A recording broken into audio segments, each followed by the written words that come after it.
Well, I'll tell you, I was out of town, so I didn't get an email or anything like that or a phone call. So it was I was on vacation. My wife and I, a couple of our friends went down to Jamaica. So we were in Jamaica, and I got a text message from Matt Davison at Nebraska, a teammate of mine, and he says, "Hey, you got FaceTime?" And I was like, "That was the text message." I'm like, "Well, he's never cared if I have FaceTime. Like I don't do FaceTime. I don't have FaceTime." And so I said, well, he texted me back. He's like, hey, does your wife have FaceTime? I'm like, yeah, she's got it.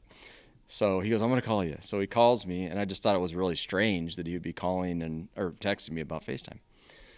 And then right when, I opened up the video, it was Matt with Coach Frost and with Tom Osborne. And those guys were at practice. It was a spring practice last year. And they I'm like, well, what are you guys doing? Why are you calling me? And that's how they broke me the news. So it ended up being a lot of fun down in Jamaica. What does it mean to be going into the College Football Hall of Fame for you? I mean, it's surreal. I've kind of forgotten about all the accolades, and you get in the rut of life, and married, a job, kids, the whole thing, and it's almost time for others to have their light. I had mine when I was in college, and it's just crazy to keep seeing some of the things that come in. Very, very honored. Happy for the university. Happy for my teammates. I'll be the first to tell you, I didn't do anything special. It was all my teammates and my coaches and all the help I had with family and friends along the way, and all the support. I mean, it's tough. I mean, it's not easy to play this game, to stay healthy, and to do the things that I was able to accomplish. It was all team related. Well, and you've had the individual accolades before in the Heisman Trophy. So Yeah. how does that compare to something like this? Because you're a drastically different age. Well, not Yeah. drastically. Yeah. But you're a Oh, different drastically.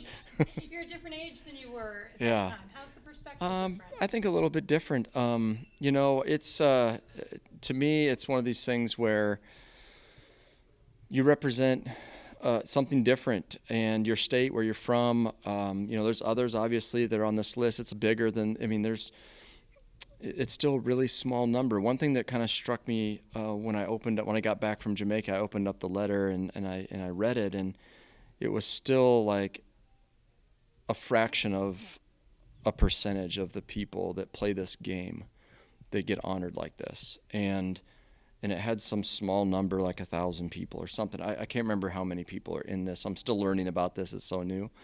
But that's something that hit me too. I mean, I know the Heisman has a very select few number, but this is something different. It's fun to be in a group where other Nebraska players are in.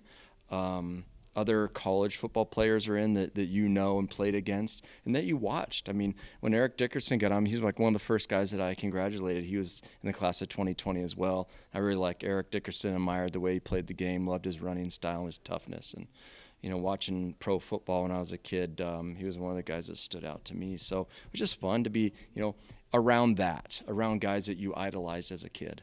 If you look at the things that you've done and accomplished in your career, you almost make it look easy, but there was adversity to getting there and having to compete for that role. Does that sort of increase the value of something like this for you because of how hard you had to work to Well, get there? yeah, there's a lot of hard work. You sacrifice a lot of time and your body, and you start getting to the age I'm at, and you start going, those aches and pains, But then you stand up and you get a chance to be inducted into something special like this, and it was worth every step of the way. So I wouldn't change anything about it. Talk about who impacted you coach-wise, Solich, it's just like, Yeah. who was your biggest influence? Yeah.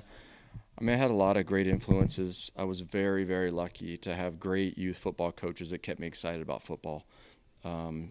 George Conley was one of those, my high school coach, Fred Petito. And then, getting into college, definitely Turner Gill, Frank Solich, Tom Osborne, who believed in me, really as a quarterback.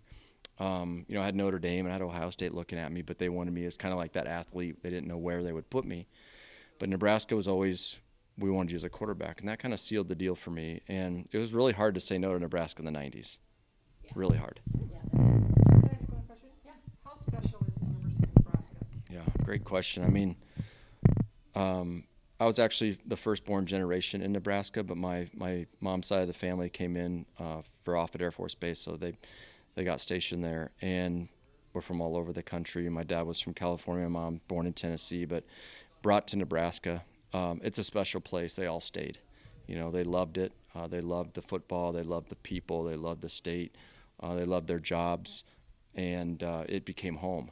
And so that's what Nebraska is for me. And I'm so glad that I stayed and played at Nebraska. I met a lot of wonderful people, trainers, teammates, coaches that are still friends of mine today that I dearly love and love being around.